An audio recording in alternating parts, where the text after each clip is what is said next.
بسم الله الرحمن الرحيم. قال ولا يجوز البيع بلقاء الحجر والملامسة والمنابذة وهذه بيوع كانت في الجاهلية وهو أن يترابض الرجلان على صلة الآخر. بیع بلقاء الحجر یہ باقاعدہ ایک اصطلاح ہے، یہ بھی درست نہیں، ملامسہ بھی درست نہیں، منابذہ بھی شریعت میں درست نہیں ہے، یہ سارے بیوات فاسد ہے یہ شریعت کے نزدیک۔ اب یہ کیا ہے، ہر ایک کی تعریف خود آ رہی ہے۔ وَهَذِهِ بُيُوعٌ كَانَتْ فِي الْجَاهِلِيَّةِ، یہ ایسی بیوعات ہے جو دور جاہلیت کے اندر ہوتی تھی، لوگ مزہ لینے کے لیے اس قسم کے عقد کیا کرتے تھے، لیکن پھر انکار بھی نہیں کر سکتے ہوتے تھے، اس طرح اس قسم کے عقود ان کے یہاں یہ لازم قرار پاتے تھے، تو شریعت نے ان کو ممنوع قرار دے دیا۔ اب ہر ایک کی تفصیل بتائی جا رہی ہے۔ وَهُوَ أَن يَتَرَابَضَ الرَّجُلَانِ عَلَى صِلْعَةٍ، دو آدمی کسی سامان کی خرید و فروخت کے بارے میں باؤ تاؤ کر رہے ہو، یتراوض ایک دوسرے کو راضی کر رہے ہو، ایک دوسرے کو رضامند کر رہے ہو، یتساومان یعنی باؤ تاؤ کر رہے ہو، ایک کہتا ہے بھئی 10,000 کا، دوسرے کہتے ہیں نہیں یار 5,000 پر دے دو، 6,000 پر دے دو، ٹھیک ہے، بات طے ہو رہی ہے، اس کو کہتے ہیں کیا، مساومہ، باؤ تاؤ چل رہا ہے۔ فَإِذَا لَمَسَهَا الْمُشْتَرِي أَوْ نَبَذَهَا إِلَيْهِ الْبَائِعُ أَوْ وَزَعَ الْمُشْتَرِي عَلَيْهَا حَسَاتٌ لَزِمَ الْبَيْعُ، اسی درمیان میں اِذَا لَمَسَهَا الْمُشْتَرِي، مشتری اس کو ہاتھ لگائے، او نبذها الیہ البائع، یا وہ چیز بائع مشتری کی طرف پھینک دے، او وضع المشتری علیہ حسات، یا مشتری اس کے اوپر کیا ہے کنکری وغیرہ رکھ دیں، لازم البیع، تو بیع کیا ہو جائے، لازم ہو جائیں۔ فالاول بیع الملامسہ، ہاتھ لگانا لمس سے ہے تو ملامسہ اسے کہا جاتا ہے۔ وثانی بیع المنابذہ، دوسرے کے اندر پھینکنے کا معنی پایا جاتا ہے، اور نبض کا مطلب ہی پھینکنا ہے، لہذا یہ بیع المنابذہ ہے۔ والثالث القاء الحجر وضع مشتری علیہ حساتا، کوئی جو ہے نا کنکری پھینک کے رکھیں تو اس کے اندر القاء حجر کی بات پائی جا رہی ہے، تو اس کو بیع القاء الحجر کہتے ہیں۔ اس کو کیا کہتے ہیں، تو 3 قسمیں ہو گئی، ایک بیع ملامسہ، ایک بیع منابذہ، اور ایک بیع القاء الحجر، یہ سارے ناجائز ہیں، یہ سارے کیا ہے، ناجائز ہے۔ وقد نہى النبی صلی اللہ علیہ وسلم عن البیع الملامسة والمنابذہ، آپ صلی اللہ علیہ وسلم نے ملامسہ اور منابذہ دونوں سے منع کر دیا ہے، اور بیع القاء الحجر انہی کے اوپر قیاس ہے۔ کیوں؟ لأن فیہ تعلیقا بالخطر، اس لیے کہ اس میں ایک بے یقینی جیسے کیفیت کے اوپر عقد کو معلق کرنا پایا جا رہا ہے، یعنی ایسی چیز کے ساتھ عقد کو معلق کیا گیا ہے جو علی سبیل الخطر ہے، جس کا وجود اور عدم وجود دونوں برابر ہے، ہو بھی سکتا ہے وجود میں آ جائے، ہو بھی سکتا ہے کہ وجود میں نہ آئے۔ مثال کے طور پر مشتری نے ہاتھ رکھا اندھیرے میں، یا آنکھیں بند کر کے ہاتھ رکھا، کس چیز پر رکھا، ہاتھ مبیع پر پڑ بھی جاتا ہے یا نہیں پڑ جاتا، ایک اسی طرح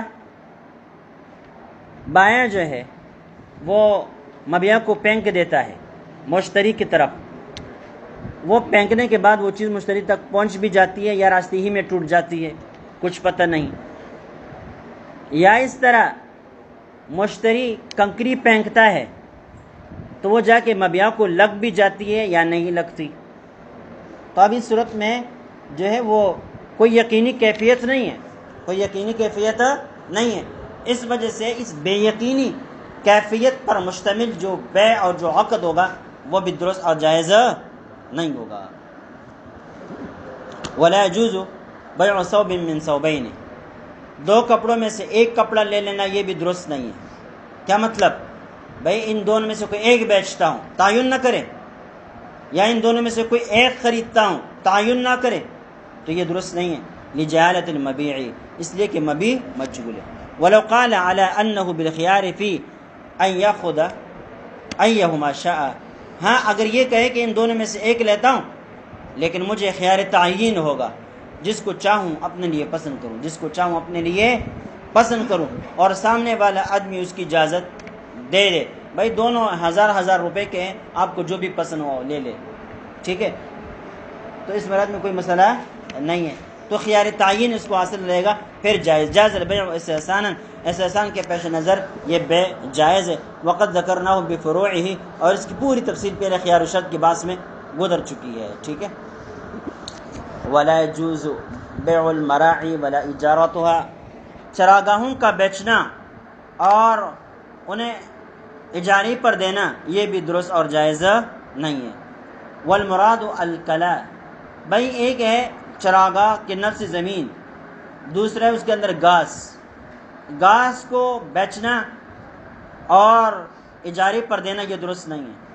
ہاں زمین کو اجارے پر دینا یہ درست ہے، زمین کو بیچنا بھی درست ہے، زمین کو بیچنا بھی درست ہے۔ اب وہ زمین بطور چراگاہ کے استعمال ہو رہی ہو یا کھیتوں کے لیے استعمال ہو رہی ہو، کسی بھی چیز کے لیے، جب وہ زمین آپ کی ملکیت ہے آپ اس کو بیچ سکتے ہیں، لیکن گھاس جو خودرو ہے اس کو آپ بیچ نہیں سکتے، ٹھیک ہے۔ المراد الکلا، کہتے ہیں یہاں کلا مراد ہے، گھاس مراد ہے، وہ گھاس جو غیر محرز ہے، آپ نے کاٹی نہیں، ابھی تک جو ہے وہ پہاڑوں میں کڑی ہے، تو اس گھاس کی خرید و فروخت درست نہیں۔ اما البیع، بیع اس لیے فلیانہ ورد علی ما لا یملکو، اس لیے کہ وہ ایسی چیز کے اوپر وارد ہے جس کا وہ آدمی مالک ہے ہی نہیں، گھاس کسی کی ملکیت ہوتی نہیں، گھاس کسی کی ملکیت ہوتی نہیں، تو گھاس وہ آپ کیسے فروخت کر سکتے ہیں؟ ہاں گھاس کو کاٹے، گھر پر لے کر آ جائیں، گٹھلیاں بنا لے، محفوظ کر لیں، پھر بیچیں، پھر آپ بیچ سکتے ہیں، اس لیے کہ ان تمام کاموں کے بعد پھر وہ ملکیت میں آ جاتی لاشتراک الناس فیہ بالحدیث، اس لیے کہ تمام لوگ حدیث کے پیش نظر اس میں شریک ہے۔ آپ صلی اللہ علیہ وسلم نے فرمایا 3 چیزوں کے اندر سارے انسان برابر کے شریک ہیں، اور میں سے گھاس ہے، الکلا والنار والماء، گھاس ہے، آگ ہے، اور پانی ہے۔ اما الاجارہ، اجارے پر بھی نہیں دے سکتا، فَلِأَنَّهَا عُقِدَتْ عَلَى اسْتِهْلَاكِ عَيْنٍ مُبَاحٍ، اس لیے کہ یہ تو مباح عین کے استہلاک کے اوپر یہ عقد کیا گیا ہے۔ وَلَوْ عُقِدَتْ عَلَى اسْتِهْلَاكِ عَيْنٍ مَمْلُوكٍ، اگر عین مملوک کے استہلاک ختم کرنے، ہلاک کرنے کے اوپر یہ عقد کیا جائے، کیسے؟ بِأَنْ يَسْتَأْجَرَ بَقَرَةً لِيَشْرَبَ لَبَنَهَا، کہ کوئی شخص گائے لے لے اجرت پر، اس بات کے لیے تاکہ اس کا دودھ نکالے اور پیتا رہے، کھاتا رہے، استعمال کرتا رہے، لا یجوز، وہ جائز نہیں ہے، فہذا اولا، تو یہاں پر بھی بدرجہ اولا جائز نہیں ہے۔ کیا مطلب ہے؟ بھائی گھاس کو اجارے پر لے لیا ہے، تو گھاس بھی اجارے پر لینا کیسے ممکن ہوگا؟ اسے نفع کیسا؟ گھاس کو استعمال کریں گے، کھائیں گے، جانوروں کو کھلائیں گے، تو گھاس کا نفع ہوگا نا، بات آئی سمجھ میں؟ ورنہ گھاس کو اس طرح دیکھتے دیکھتے اس سے کوئی نفع اٹھا سکتے ہو آپ؟ تو اجارہ ایسی چیز کا نہیں ہوتا، اجارہ ایسی چیز کا ہوتا ہے جو برقرار رکھتے ہوئے اس سے نفع اٹھایا جائے، جہاں گھاس کو برقرار رکھتے ہوئے اس سے نفع نہیں اٹھایا جا سکتا، لہذا اس کو اجارے پر نہیں دیا جا سکتا۔ اس طرح اگر کوئی شخص گائے لے لے اجارے پر کہ بھائی اس کا دودھ میں کا استعمال کروں گا، تو یہ بھی درست نہیں ہے، اس لیے کہ یہاں عین جو مملوک ہے کیا ہے؟ دودھ، اس کا بالکل استہلاک لازم آ رہا ہے، ٹھیک ہے، یہ بھی درست نہیں۔ ولا يجوز بيع النحل، اور جائز نہیں ہے شہد کی مکھیوں کا بیچنا، وهذا عند ابي حنیفہ و ابی یوسف، یہ شیخین کا مسلک ہے۔ وقال محمد، امام محمد فرماتے ہیں يجوز اذا كان محرزا، شہد کی مکھیاں اگر محرز ہو، محفوظ ہو، جیسے کہ بہت سارے لوگ چھتے بناتے ہیں اور اس کے اندر کیا ہے، یہ شہد کی مکھیاں بند کر دیتے ہیں اور وہی پر وہ شہد دیتی ہے وغیرہ وغیرہ، ٹھیک ہے، اس قسم کا محرز ہو، پنجروں میں بند ہو، تو پھر امام محمد فرماتے ہیں کہ پھر بے درست ہوگی۔ وهذا قول الشافعي وهو قول الشافعي، یہ امام شافعی کا بھی قول ہے، لأنه حیوان منتفع به حقیقتا و شرعا، اس لیے کہ یہ ایسا حیوان ہے جسے نفع اٹھایا جا سکتا ہے حقیقتا، حقیقت کے اعتبار سے بھی، کہ بھائی جو چیز اس سے پیدا ہو رہی ہے شہد، اس سے فائدہ اٹھایا جاتا ہے نہیں، حقیقت کے اعتبار سے ایسا ہی ہے، وشرعا، اور شرعی اعتبار سے بھی، اس لیے کہ شریعت نے کوئی منع نہیں کیا، شریعت نے کوئی منع نہیں کیا، لہذا یہ شرعاً بھی منتفع ہے اور حقیقتاً بھی منتفع ہے، اور جو چیز منتفع ہو حقیقتاً شرعاً اس کی بے بھی درست ہوتی ہے، لہذا ان کی بے بھی درست ہوگی امام محمد کے نزدیک۔ فیجوز بیعہ، لہذا بے بھی درست ہوگی۔ وَإِن كَانَ لَا يُوكَلْ، اگرچہ یہ خود یہ مکیاں یہ کیا ہوتے ہیں، کھائی نہیں جاتی نا، ٹھیک ہے، کل بغل والحمار، لیکن یہ کوئی لازمی نہیں ہے کہ جس چیز کو آپ کھا نہیں سکتے اس کو آپ خرید و فروخت نہیں کر سکتے۔ خچر کو کون کھاتا ہے، گدھے کو کون کھاتا ہے، لیکن خرید و فروخت درست ہے کہ نہیں؟ تو اس طرح مکی کو کوئی نہیں کھاتا، لیکن ایسے فائدہ اٹھایا جا سکتا ہے، لہذا بے درست ہوگی، لہذا بے درست ہوگی، سمجھ رہے ہو؟ وَلَهُمَا شیخین کے دن لہو من الحوا میں، کہ یہ کس میں سے ہے بھائی؟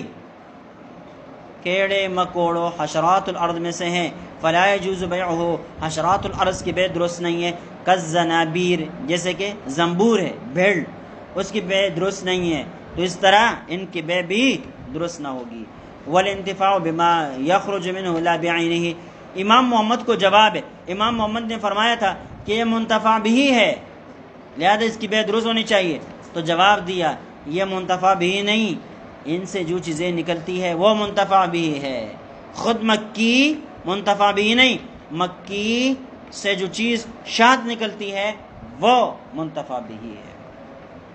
فلا یکون منتفعا به قبل الخروج، جب تک وہ چیز نکل نہیں جائے گی تب تک یہ منتفع بھی نہیں، حتی لو باع کبارۃ فیہا عسل بما فیہا من النحل یجوز تبعا له کذا ذکرہ الکرخی رحمہ اللہ۔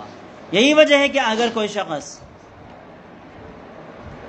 یہ شہد کا چتا لے لینا، چتا نہیں ہوتا جس کے اندر شہد ہوتا ہے، ٹھیک ہے، جسے شہد نکالتے ہیں، اگر اسی کو لے لے، خرید لیں، فیہا عسل، اور اس کے اندر کیا ہو، شہد ہو، بما فیہا من النحل، لیکن ساتھ ساتھ تو اس کے اندر مکھیاں بھی ہوتی ہیں نا تھوڑی بہت، وہ مکھیاں بھی درمیان میں آ جائے، یجوز طبعا لہو، تو اس چتے یا اس شہد کے تابع ہو کر پھر ان کی بے بھی درست ہوگی۔ اب اگر الگ طور پر ان مکھیوں کی بے درست ہوتی تو یہ شہد کے تابع نہیں بنائی جاتی، اس لیے کہ جو چیز الگ طور پر فروخت کی جا سکتی ہو وہ مستقل حیثیت رکھتی ہے، وہ دوسری چیزوں کے تابع نہیں ہو سکتی۔ پتہ چلا کہ مکی کی کوئی اپنی ذاتی قیمت نہیں ہے، یہ منتفع بھی نہیں ہے۔ کذا ذکرہ الکرخی، اسی طرح امام کرخی رحمہ اللہ نے ذکر کیا، ولا يجوز بیع دود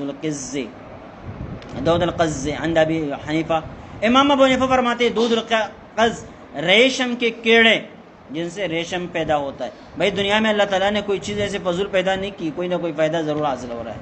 اب ہم اس کو کیڑے سمجھ رہے ہیں، لیکن کیا ہے، ریشم کے کاروبار کرنے والوں سے پوچھو کہ ان کیڑوں کی کتنے قیمت ہے، اب بات یہ سمجھو۔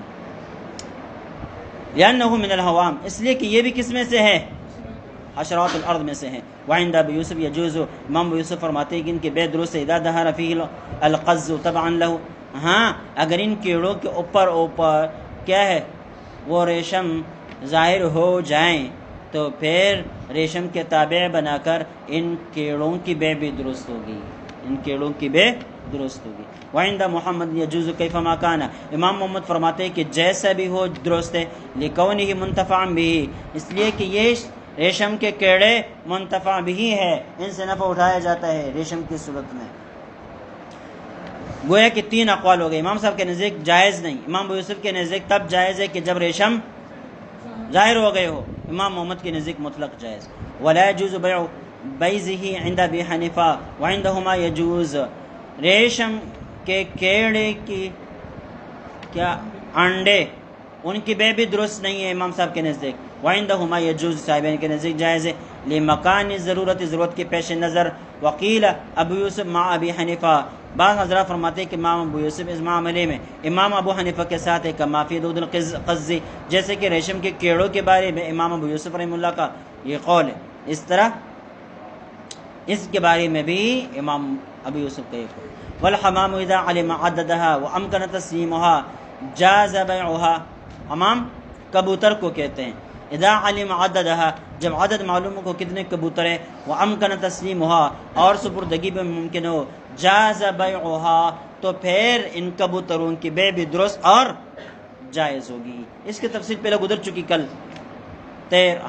پرندوں کی بے کے اندر، لأنہ مال مقدور التسلیم اس لیے کہ مال مقدور التسلیم بھی ہے، ولا يجوز بیع الآبق بگوڑے غلام باغے ہوئے غلام کی بے درست نہیں ہے اس لیے کہ وہ مقدور التسلیم نہیں ہے، لنہی النبی صلی اللہ علیہ وسلم عنہ آپ صلی اللہ علیہ وسلم نے اسے منع کر دیا، ولأنہ لا يقدر على تسلیم دوسری بات یہ کہ باغنے کے بعد آقا اس بات پر قادر نہیں ہے کہ وہ غلام مشتری کے سپرد کر دے، الا ان يبيعه من رجل زعم انه عنده البتہ اگر ایسے آدمی کے اوپر ایسے باغے ہوئے غلام کو بیچے جو جس آدمی کے پاس یہ باغا ہوا غلام جا کے چپ گیا ہے۔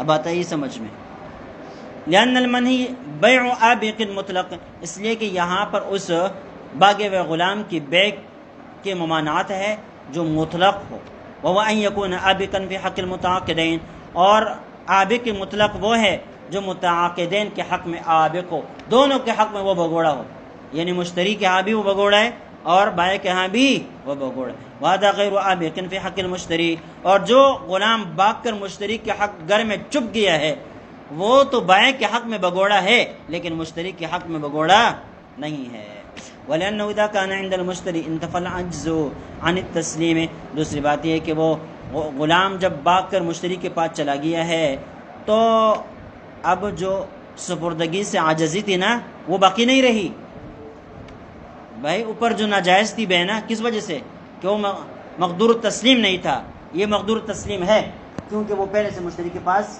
موجود ہے، والمانع اصل رکاوٹ وہی تھی، ثم لا يصير قابضا بمجرد العقد اذا كان في يده وكان اشهد عند اخذه لانه امانه عند اب جب پہلے سے مشتری کے پاس موجود ہے، اب مشتری نے باقاعدہ قیمت دے کر اس کو خرید لیا تو کیا اس خرید سے ہی مالک بن جائے گا؟ پہلے سے قبضہ موجود ہے اس قبضے کا اعتبار کر لیا جائے گا؟ تو اس بارے میں یہ تفصیل ہے کہ جس وقت مشتری اس کو پکڑ رہا تھا گھر لا رہا تھا اس نے اس کے اوپر گواہ بنائے، لوگوں کو بتلایا کہ بھئی یہ فلاں کا غلام ہے، میں اس کو پکڑ کر کے گھر لے جا رہا ہوں تاکہ یہ بھاگ نہ جائے، اس کو میں نے واپس کرنا ہے، اس کو میں نے کیا کرنا ہے؟ واپس کرنا ہے۔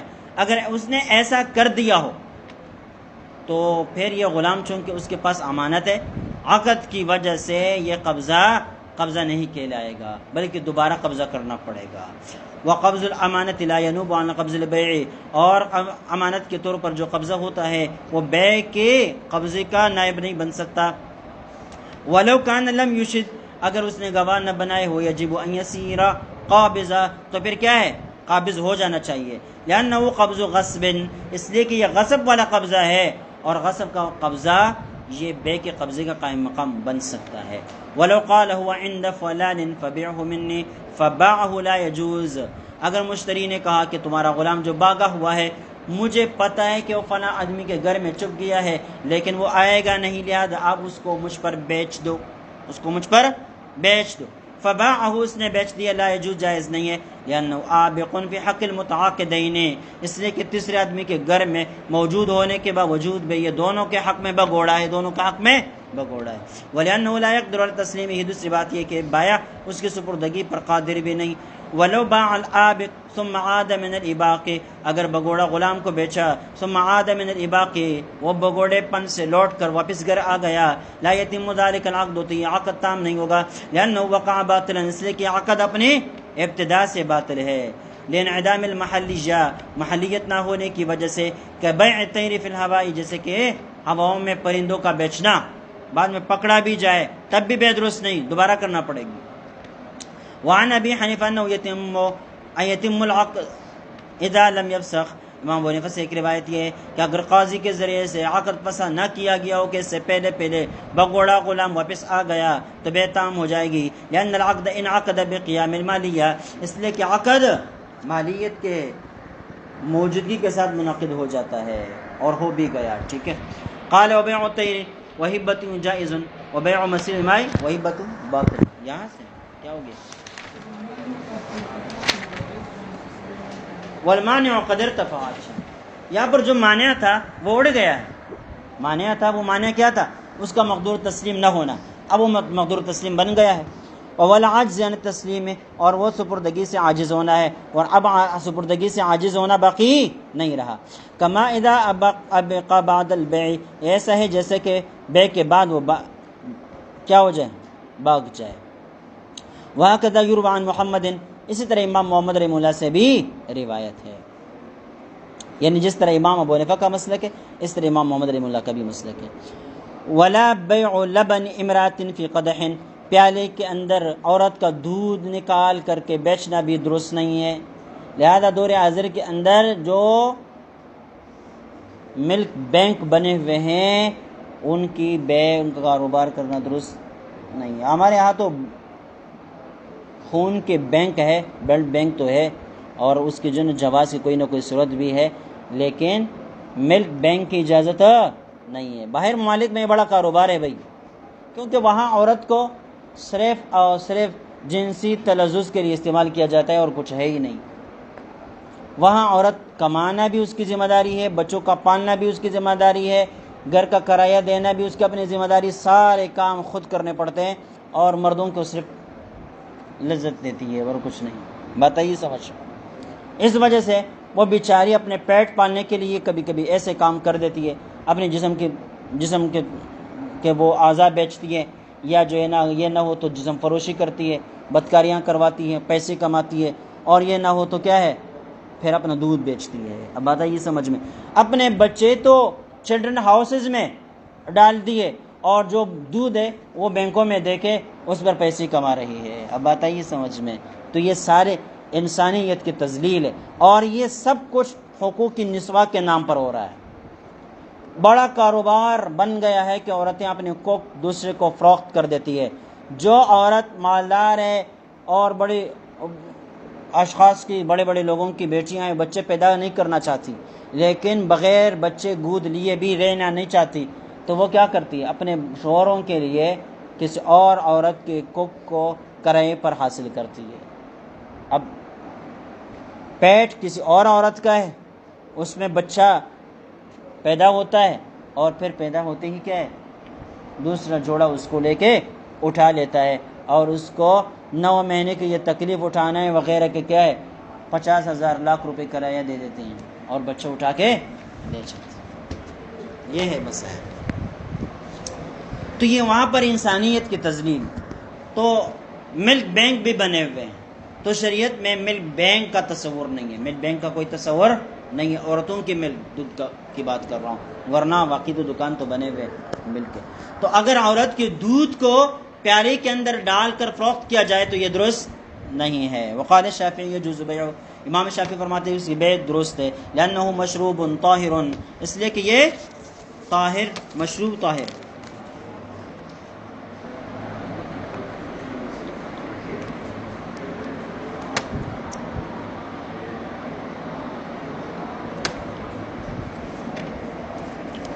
اللہ اکبر. ولنا انه جزء الادمی، اور ہم کہتے ہیں کہ بھائی یہ تو انسان کا جز ہے. وہ بجمیع اجزائہ مکرم، اور انسان اپنے تمام اعضاء سمیت مکرم ہے. مسون، اور محفوظ ہے عن الابتذال، اس طرح بے توقیری سے، اس طرح بے عزتی سے، بے توقیری سے، بالبیع، کہ بیع کے ذریعے سے اس کی بے توقیری کی جائے، اس کو فروخت کیا جائے، تو اس کا اکرام باقی نہیں رہے گا، اس کا اکرام باقی نہیں رہے گا. ولا فرق فی ظاہر روایہ بین لبن الحرۃ والامہ، ظاہر روایت کے قول کے مطابق پھر باندی کا دودھ ہو یا آزاد عورت کا دودھ ہو، دونوں کا حکم ایک ہے کہ فروخت کرنا درست نہیں ہے. وعن ابی یوسف انه يجوز بيع، انه يجوز بیع لبن الامۃ، کہ انہوں نے کیا کیا، امام ابو یوسف رحمہ اللہ باندی کے دودھ کے بیع کو جائز سمجھتے ہیں. باندی کے آج کل باندیاں ہیں نہیں ہے، لہذا مطلق حکم لگائیں گے کہ عورتوں کے دودھ کا بیچنا جائز نہیں ہے. لیکن بعض لوگ جسماً غلام نہیں ہوتے، ذہناً غلام ہوتے ہیں، ذہناً غلام ہوتے ہیں، تو پھر ان سے کہا جا سکتا ہے چلے جیسے آپ کی مرضی، جیسے آپ کی مرضی. بتائیے سمجھ میں. ایک آدمی سے بات ہو رہی تھی سوشل میڈیا پر، کہتے پردہ پردہ. میں نے پردے کا حکم ہر عورت کے لیے نہیں. کہنے کیسی بات کر رہی ہیں؟ میں نے کہا صحیح کہہ رہا ہوں، ہر عورت کے لیے پردے کا حکم نہیں ہے. کہتے ہم نے تو کبھی نہیں سنا. میں نے کہا اب سن لے کہ باندیوں کو پردے کا حکم نہیں ہے. غلام عورتوں کو، اور جو عورتیں ذہنی طور پر پستی کے اندر اتنے مبتلا ہو گئی کہ وہ یورپ کی دلدادہ بن گئی، وہ بھی کیا ہے؟ ذہنی غلام ہے. اگر وہ پردہ نہیں کرتی تو پھر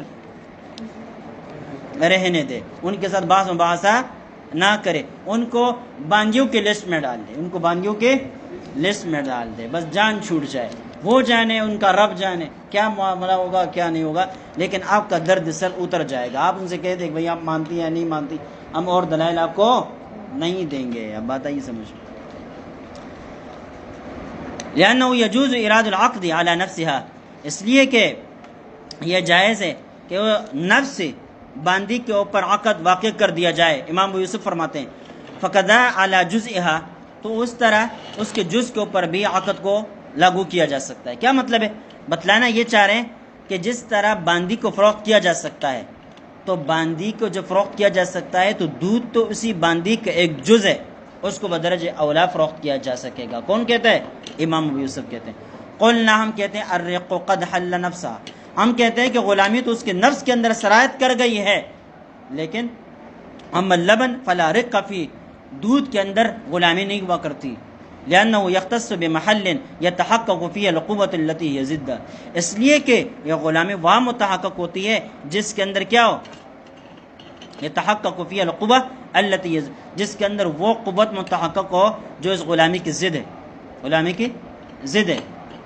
اور دودھ کے اندر اس قسم کی قوتیں نہیں ہوتی کہ وہ غلام قرار پائے یا غلام نہ قرار پائے. نفس سے انسان غلام یا آزاد قرار پاتا ہے، لیکن اس کا ہاتھ غلام اور آزاد قرار نہیں پاتا. اب آئیے سمجھ. والحی، وہ زندہ ہے. ولا حیات فی اللبن، اور دودھ کے اندر کوئی حیات نہیں ہے. اس وجہ سے یہ نہیں کہا جا سکتا کہ یہ دودھ غلام ہے، یہ دودھ آزاد ہے. ہاں، انسان کو غلام یا آزاد قرار دیا جا سکتا ہے. لہذا یہ کہنا کہ جب باندی فروخت کی جا سکتی ہے تو اس کو دودھ کا دودھ بھی فروخت کیا جا سکے گا، یہ صحیح نہیں ہے. قال ولا يجوز بيع شعر الخنزير، خنزیر کے بالوں کا فروخت کرنا بھی درست نہیں ہے. لأنه نجس العین، اس لیے کہ نجس العین ہے. فلا يجوز بيعه اهانة له، لہذا اس کی بے درست نہ ہوگی اهانة له، اس کی اہانت کو مد نظر رکھتے ہوئے. کیوں؟ جو چیز خریدی جاتی ہے نا وہ معزز ہوتی ہے، بیکار چیزیں کوئی نہیں خریدتا. تو آپ جب خنزیر کو اس قابل سمجھتے ہیں کہ اس کو خریدا فروخت کیا جائے تو گویا کہ وہ کیا ہے؟ کوئی چیز ہے، کوئی چیز ہے، اس لیے خریدا فروخت کیا جا رہا ہے. اچھا، وَيَجُوزُ الْانْتِفَاعُ بِهِ لِلْخَرَزِ، البتہ یہ جوتے یا موزے ان کے سلائی کے لیے بطور تار کے، بطور داغی کے ان کے بالوں کا استعمال کر دیا جائے تو یہ درست ہے. لِلضَّرُورَتِ، ضرورت کے پیش نظر. آج بہت ساری چیزیں، یہ خصوصاً دل کے وال، یہ کیا ہے، خنزیر کے وال لگوائے جاتے ہیں آج کل کے. اور بھی بہت ساری چیزیں جو انسانی جسم کے اندر داخل کر دی جاتی ہے، ان میں بہت ساری چیزیں خنزیر کے جسم سے لی جاتی ہیں. تو بھائی ضرورت نہ ہو تو جائز نہیں، ضرورت ہو تو پھر جائز ہے. اگر متبادل چیز موجود ہے تو پھر جائز نہیں، متبادل چیز موجود نہیں ہے تو پھر جائز. اسی طرح اس کا یہ تصور ہے کہ پہلے زمانے میں اس کا جو دھاگا ہوتا ہے نا، تار جو ان سے بنتا ہے، یہ تار جو ہے کافی مضبوط ہوتا ہے، تو جوتوں کے سینے میں اسی تار کا استعمال ہوتا ہے. فإن ذلك العمل لا يتأتى بدونه، اس طرح کہ یہ عمل بغیر اس خنزیر کے بالوں کے ہو ہی نہیں سکتا، لیکن آج اس دور کے اندر ہو سکتا ہے، آج اس دور کے اندر ہو سکتا ہے. وَيُوجَدُ مَبَاحَ الْأَصْلِ، اور ساتھ ساتھ پھر چونکہ اگرچہ یہ تھوڑا بہت کام اس سے لیا جاتا ہے لیکن پھر بھی اس کی خرید و فروخت درست نہیں ہے. وجہ اس لیے کہ یہ فری میں ملتا ہے. فلا ضرورت للبیع، لہذا خریدنے کی کوئی ضرورت نہیں ہے. ولو وقع فی الماء القلیل افسدہ عند ابی یوسف، اگر یہ خنزیر کے بال کسی پانی کے اندر گر جائے، افسدہ تو پانی کو ناپاک کر دے گا. عند ابی یوسف، امام یوسف کے نزدیک، وعند محمد لا یفسد، امام محمد رحمہ اللہ کے نزدیک فاسد نہیں ہوگا. لأن اطلاق الانتفاع به دلیل طہارته، اس لیے کہ اس سے انتفاع کا جائز ہونا یہ اس کی طہارت کی دلیل ہے، یہ اس کے پاک ہونے کی دلیل ہے. ولی ابھی ویسے معمول سے فرماتے ہیں اطلاق للضرورہ کہ اس کو جو مطلق ذکر کر دیا کہ اس سے فائدہ اٹھایا جا سکتا ہے، للضرورتی یہ ضرورت کے پیش نظر ہے، فلا تظہر الا فی حالت الاستعمال، لہذا یہ استعمال کی حالت میں یہ جو ضرورت ہے یہ پیش نظر رہے گی اور اس کا اعتبار کیا جائے گا، عام حالت کے اندر نہیں۔ وہ حالت الوقوع تغیر ہوا، جبکہ پانی کے اندر اس کا گر جانا وہ الگ حالت ہے، اور ضرورت کے پیش نظر بطور تار کے داغی کے اس کا استعمال کرنا وہ الگ صورت ہے، لہذا دونوں کو ایک حکم نہیں دیا جائے گا پاکی کا۔ ولا يجوز بيع شعور الانسان ولا الانتفاع به، اور انسانوں کے بالوں کا فروخت کرنا بھی جائز نہیں، ولا الانتفاع به، اور اس سے فائدہ اٹھانا بھی جائز نہیں ہے۔ آج عورتوں کے بالوں کا بھی بڑا کاروبار ہے، کہتے ہیں کبھی شکایتیں آتی کہ 8,000 روپے کلو، 8,000 روپے کلو۔ عورت کے ہر جگہ جو ہے ہر چیز کیا ہے قیمتی ہے، اس وجہ سے کیا ہے آسانی سے نہیں ملتی، آسانی سے نہیں ملتی، ورنہ کوئٹیوال سے پوچھے پتہ چلے۔ ولا يجوز بيع شعور الانسان، انسان کے بال فروخت کرنا درست اور جائز نہیں ہے، ولا الانتفاع به، اور ان سے انتفاع بھی حاصل کرنا درست نہیں ہے، لہذا ایک انسان جو دوسرے انسانوں کے بال لگواتے ہیں وہ بھی جائز اور درست نہیں ہے۔ بال آپ لگا سکتے ہیں، اپنے جسم کے بال نکال کر کیا ہے سر پر لگا سکتے ہیں، اور غیر انسانوں کے بال بھی لگا سکتے ہیں، لیکن انسان کے بال لگانا درست اور جائز نہیں ہے۔ آج کے لیے بھی بڑا کاروبار ہے۔ بعض لوگوں کو کسی کی موت میں فائدہ ہوا کرتا ہے، بعض لوگوں کو انسان مر جاتا ہے ان کو فائدہ پہنچتا ہے، بھئی جلدی جلدی فلاں فلاں چیز نکالے اس سے، جلدی جلدی فلاں فلاں چیز سے پوسٹ مارٹم کرا دے، فلاں فلاں جگہ فلاں فلاں عضو فلاں فلاں چیز اس سے نکال دے۔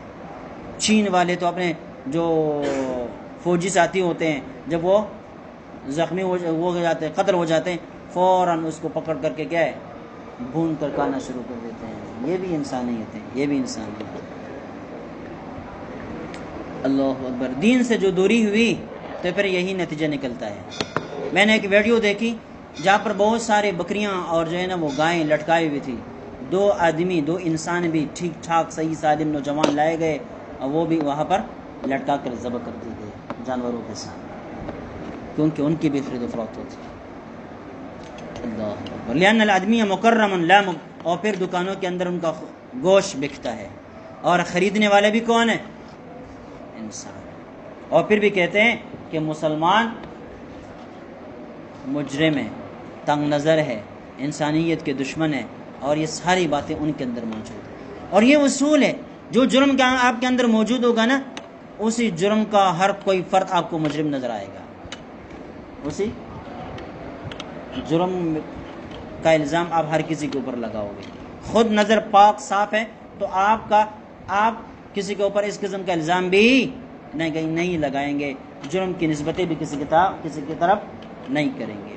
لأن الآدمی مکرم، اس لیے کہ آدمی جو ہے وہ مکرم ہے، لا مبتذل، وہ مبتذل نہیں ہے کہ اس کی بے توقیری کی جائے۔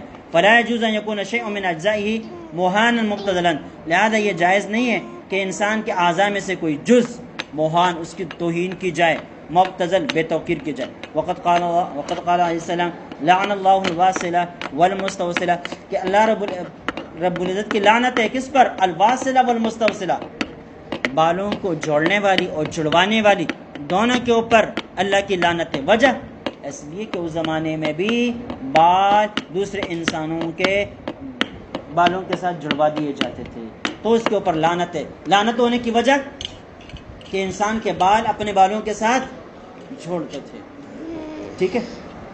وَإِنَّمَا يُرَخَّصُ فِي مَا يُتَّخَذُ مِنَ الْوَبَرِ، ہاں اس کی اجازت ہے جو وبر، مثال کے طور پر اونٹ کے بال استعمال کر دیے، بکری کے بال استعمال کر دیے، کسی اور کے بال سر میں یا کسی میں چیز میں لگا دیے تو درست ہے۔ وَيَزِيدُ فِي الْقُرُونِ النِّسَاءِ وَزَوَائِبُهُنَّ، یہ اضافے کا باعث بنتے تھے فی قرون النساء، عورتوں کے زلفوں میں اور ان کے گیسوں میں۔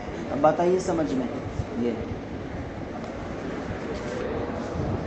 زوائب کہتے ہیں چھوٹیوں کو، بال جو بناتی ہیں۔ تو بہرحال عورتوں کا شوق ہوتا ہے میک اپ کرنا، تو جو چیز اس کا حسن کا ذریعہ بنتی ہے وہ چیز کیا کرتی ہے؟ استعمال کرتی ہے۔